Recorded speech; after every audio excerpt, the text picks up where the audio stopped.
Day 2 of the ASUN Baseball Championship featured game number 1, an elimination game between North Florida and FGCU, the number 1 seed. It was Nick Marchese early on getting the FGCU Eagles with a 1-2-3 first, but here comes UNF. They had the bases loaded 4 times in the first 4 innings and were able to put up some runs. Yeah, it was early. They got the 3-0 lead. FGCU kind of clawed their way back into it with a grinded-out 3-run third that was helped out big time by an error in the field for UNF. They would tie the game on a walk, but then in the 4th inning, UNF would unload for 4 runs, some miscues defensively by FGCU, and then the big bopper, Tanner May, who was on 4 times in the game, came up with some clutch hits, and once UNF got the 7-3 lead, there was very little doubt about who was moving on from this game.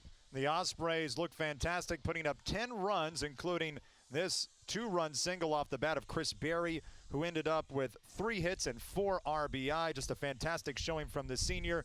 The Eagles would get back into the game, make it a 7-5 ball game late when Joe Kinker doubled in a pair of runs for FGCU, but the Ospreys again answer back. Tanner May coming up with the big blow, a 2-run opposite field double into the alley. UNF with a 10-5 win. They move on, and FGCU, the regular season champs, out. The first team eliminated. An incredible game to add to what has been one of the wildest ASUN championships we've ever seen. It started as a pitcher's duel between Stetson and Lipscomb. Robbie Pito and Noah Thompson going toe-to-toe, and Pito just a slight bit better. He was fantastic. Eventually would go 7 innings and got a lead when Eric Fago went oppo into the far side corner. Going the other way, Jacob Coos coming all the way around from first base. Coos had reached on a strikeout wild pitch to score the game's first run. Hatters would build on their lead, a sac fly by Kyle Ball and then Jacob Coos that both brought in runs to make it 3-0. Austin Bogart would double to make it 4, and then Lipscomb in the 9th inning began the comeback. Ty Jones drove in a run, then Haddon Adams had the big hit to make it 4-4. The Hatters giving up 4 in the 9th. They would then get one back in the top of the 10th on a sac fly by Fago, but Lipscomb would come right back. The backup catcher, Jared O'Leary, with 2 out to give Lipscomb the tying run.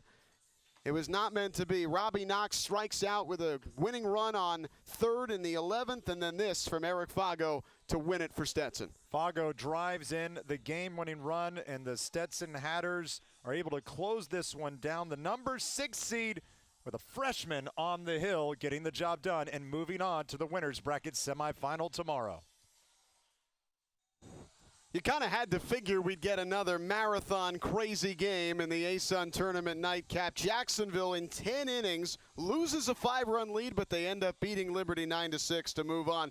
Night started terrifically for Jacksonville, and you'll kind of recognize this later. Jacob Southern with an RBI double to give him a 1-0 lead, and then Southern with a 2-run single. This made it 5-0, but Liberty would soon make their way back into it. The Dolphins started celebrating, but it was premature. Jonathan Embry driving in a run to get the Dolphins on the board, and to get the Liberty Flames on the board, and then Embry leaving the yard in what would be a comeback inning in which the Liberty Flames would eventually take a 6-5 lead on this infield ground ball.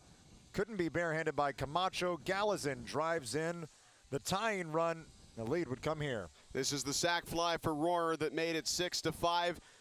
Scott Jackson then went for the kill, brought in Evan Brabrand as closer, but that wasn't enough. Brabrand giving up a run, blowing the save in the 8th inning. DeBrule scoring, and then we flash forward to the 10th. Brabrand on for a 3rd inning for the 2nd straight night.